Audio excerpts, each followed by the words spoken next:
Correction de l'exercice 63, page 135. On vous propose ici la fonction f définie sur R par f de x égale racine carrée de x au carré plus 9. Mon stylet écrit mieux, j'ai réussi à le dompter, désolé pour le dernier exercice. On admet qu'elle est deux fois dérivable et on vous demande de démontrer qu'elle est paire. Alors pourquoi est-ce qu'elle est définie sur R? Simplement parce que pour tout x appartenant à R, x au carré plus 9 est supérieur ou égal à 0. Et même strictement positif puisque c'est supérieur ou égal à 9. Donc on va pouvoir la dériver sur R. Pourquoi on vous demande de démontrer qu'elle est paire? Parce que vous vous souvenez qu'une fonction paire, c'est une fonction dont la représentation graphique est symétrique par rapport à l'axe des ordonnées, comme la fonction carrée. Donc si vous l'étudiez sur 0 plus l'infini, vous aurez automatiquement ces variations sur moins l'infini 0 par exemple.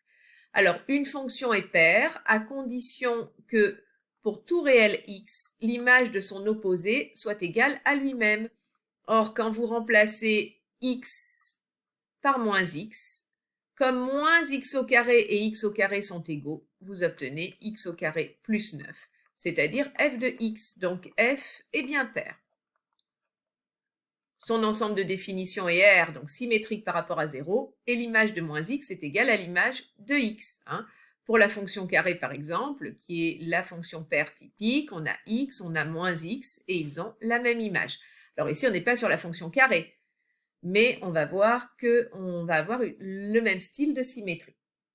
Étudier les variations de f sur 0 plus l'infini. Donc vous voyez, on vous les fait étudier sur 0 plus l'infini. Comme ça, par symétrie, vous les aurez sur moins l'infini 0. Donc on va dériver notre fonction, on peut même le faire pour tout réel x. Alors notre fonction, elle est de quelle forme? Elle est de la forme racine carrée de u, c'est racine d'un truc, dont la dérivée est égale à u' sur 2 racine carrée de u. On va donc mettre ça en œuvre ici. U', la dérivée de x au carré plus 9, c'est 2x sur 2 racines de u. Vous pouvez simplifier par 2, vous obtenez x sur x au carré plus 9. Et comme racine de x au carré plus 9 est strictement positif, eh bien votre dérivée est du signe de x. Donc sur 0 plus l'infini positif, sur moins l'infini 0 négatif. Ce qui veut dire que pour tout x appartenant à 0 plus l'infini, si on ne répond qu'à la question 2, f' de x est strictement est supérieur ou égal à 0, car x est supérieur ou égal à 0 et le dénominateur est positif. Donc f est strictement croissante. On fera le tableau de variation après, sur 0 plus l'infini. Voilà. Interdit de regarder pour l'instant la représentation graphique de f à la calculatrice. La stricte croissance, la positivité de f', vous l'obtenez par l'algèbre. Étudier la limite de f en plus l'infini. Ici, vous avez la limite d'une fonction composée, la limite de x au carré plus 9 lorsque x tend vers plus l'infini, vous savez que c'est plus l'infini facilement. La limite de racine carrée de grand x quand grand x tend vers plus l'infini. Ce qui joue le rôle de grand x ici pour nous, c'est lui, c'est lui qui joue le rôle de grand x. C'est lui qui tend vers plus l'infini. La limite de la racine en plus l'infini, c'est plus l'infini. Donc par composé, la limite de f de x lorsque x tend vers plus l'infini est égale à plus l'infini. Déduire des questions précédentes le tableau de variation de f sur R. Donc voilà ce qu'on obtient. Votre fonction est définie sur R, elle est paire, donc on va avoir une symétrie ici par rapport à l'axe des ordonnées. Ah, désolé, c'est mes notifications. Donc on a ici f' de x et f de x. On a vu dans le petit 2 que f' de x était du signe de x, donc, et s'annule en 0. Quand x vaut 0, f' de x vaut 0. Ça fait 0 sur racine de 0 au carré plus 9. Donc on a vu qu'elle est positive, donc croissante sur 0 plus l'infini. Et par parité, eh bien, elle va être décroissante sur moins l'infini 0, puisqu'on a deux parties de courbe symétriques. Mais on n'était pas obligé d'utiliser la parité. Quand x est dans moins l'infini 0, il est négatif. Donc ça, c'est négatif. Votre dénominateur est positif. Donc votre dérivée est négative. Et f de 0, c'est je vais l'écrire là, f de 0, c'est racine de 0 au carré plus 9, donc racine de 9, donc 3. On vient de prouver qu'en plus l'infini, elle a pour limite plus l'infini. Et en moins l'infini, qu'est-ce qui se passe? Ben, par parité, par symétrie, on a plus l'infini. Ou ici, on aurait pu dire aussi, quand x tend vers moins l'infini, ben, x au carré tend vers plus l'infini quand même, la racine tend vers plus l'infini, donc par composé, la limite en moins l'infini de f de x, c'est plus l'infini. Voilà comment on obtient les variations de la fonction. Déterminer l'équation de la tangente delta à la courbe au point d'abscisse 3. Donc maintenant, on va se placer en 3 ici, et puis on va déterminer la tangente. Alors, je vais faire un petit peu de place ici, je vais gommer un petit peu ce que j'ai, je vais garder f, j'ai plus besoin de la parité, etc. ici, j'ai juste besoin de notre tangente. Donc, équation de la tangente, vous vous souvenez que la tangente a pour équation y égale f' de a fois x moins a plus f de a. Ici, a vaut 3, donc on va se débrouiller pour donner l'équation de cette tangente. Ah, désolé, je mets un petit peu de temps à effacer, ça vous permet d'écrire comme ça, je vais un petit peu moins vite. Peut-être que je vais trop vite dans ces vidéos, mais bon, vous pouvez la repasser et puis la repasser chez vous, hein. Je vais vous envoyer le lien, bien sûr, vers ces vidéos. Donc, on a ici f de x, on avait calculé f' de x, c'était x sur racine de x au carré plus 9. Donc, on passe à la question 5. Donc, la tangente delta a pour équation générale f' de a fois x moins a plus f de a.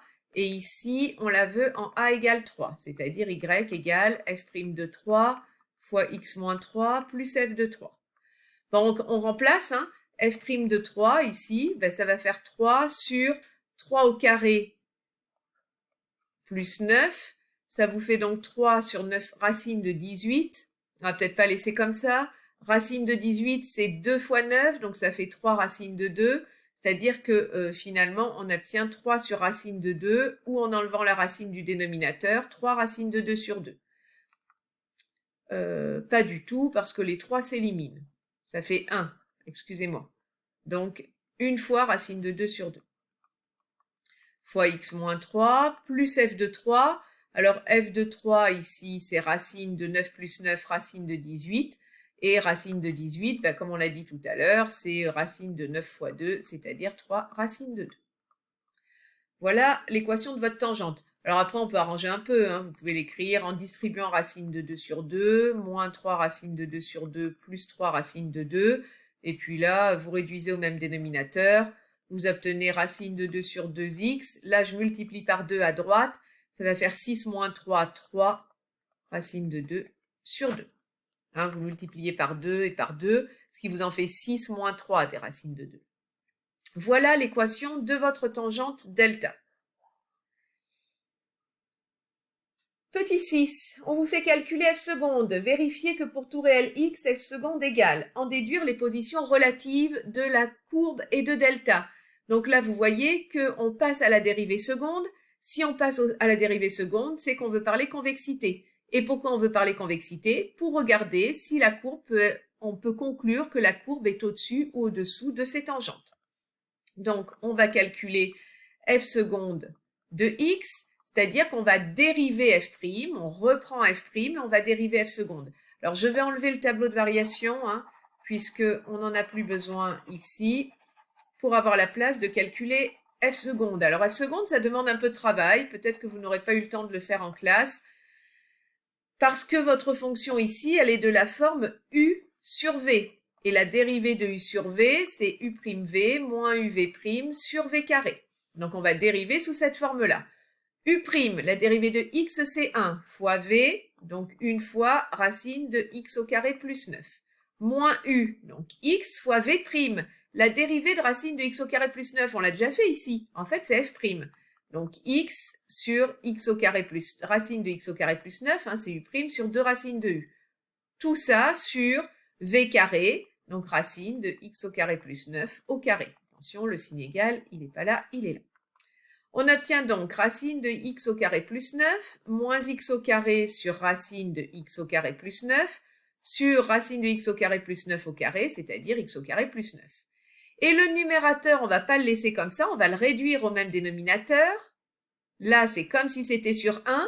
Donc, on va multiplier numérateur et dénominateur par racine de x au carré plus 9 pour réduire au même dénominateur.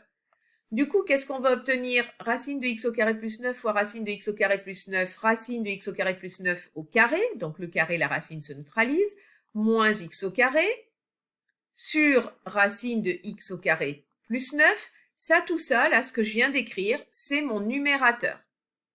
Divisé par x au carré plus 9, divisé par un nombre, c'est multiplié par son inverse, ça m'évite d'avoir un gros dénominateur.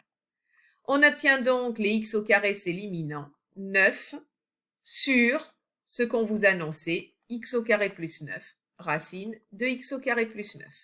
Alors vous prendrez le temps de revoir le calcul si vous n'y êtes pas arrivé, mais normalement, il ne devrait pas y avoir de problème. Vous connaissez vos formules, u'v moins uv' sur v carré, et ensuite, c'est du petit calcul.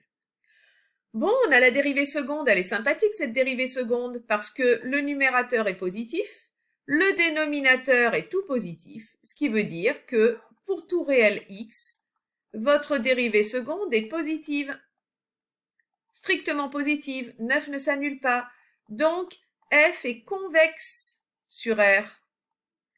Eh bien, si f est convexe sur R, cela veut dire qu'elle est située au-dessus de toutes ces tangentes. Vous vous souvenez, hop, une petite parabole convexe, toc, elle est située au-dessus de toutes ces tangentes. Alors là, on n'a pas vraiment une parabole, mais elle est convexe sur R, donc elle est située au-dessus de ces tangentes. Conclusion, c'est la question petit b, ça c'était le petit a. Puisqu'elle est au-dessus de ces tangentes, la représentation graphique de f est au-dessus de delta. Elle est au-dessus de toutes ces tangentes, donc au-dessus de delta. Voilà pour ce numéro 63. Alors après, vous pouvez tracer la représentation graphique de f sur votre calculatrice. On avait ici, on a quelque chose qui va être, je pense qu'on a quelque chose qui va être un petit peu plus étalé, c'est-à-dire que en 0, elle valait 3. On est comme ça, donc on va avoir quelque chose d'un petit peu comme ça, enfin c'est un petit peu arrondi ici, voilà, elle est convexe comme ça. Et puis on avait la tangente au point d'abscisse 3, donc votre tangente au point d'abscisse 3, elle était comme ça. Voilà. Et donc votre fonction est au-dessus de ces tangentes. Et bien voilà, enfin la représentation graphique de f est au-dessus de ces tangentes. Je vous laisse ici avec ce numéro 63 et j'écrirai dans le NT les exercices à terminer pour la semaine prochaine.